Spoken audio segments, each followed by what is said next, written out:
സൗദിയുടെ വടക്കിഴക്കൻ അതിർത്തി പ്രദേശങ്ങളിൽ തണുപ്പ് ശക്തമായി. രാജ്യത്തിന്റെ വിവിധ പ്രദേശങ്ങളിൽ പൊടിക്കാറ്റും മഴയും തുടരും.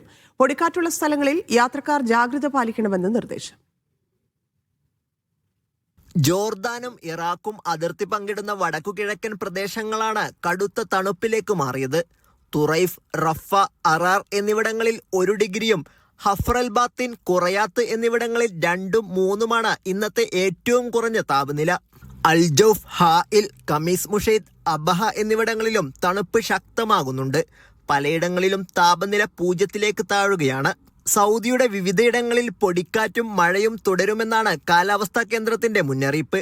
മക്കയുടെ ഹൈറേഞ്ച് മേഖലകളിലും അൽബഹയുടെ വിവിധ പ്രദേശങ്ങളിലുമാണ് നേരിയതും മിതമായതുമായ മഴയെത്തുക. ജീസാൻ, ഹായിൽ, തബൂക്ക്, റിയാദ്, മദീന തുടങ്ങിയ പ്രദേശങ്ങളിൽ പൊടിക്കാറ്റിനും സാധ്യതയുണ്ട്. കാലാവസ്ഥ മോശമാകുന്ന സാഹചര്യത്തിൽ യാത്ര ചെയ്യുന്നവർ ശ്രദ്ധിക്കണമെന്നും സിവിൽ ഡിഫൻസ് മുന്നറിയിപ്പ് നൽകി. Sabith Saleem, media 1, Jeddah.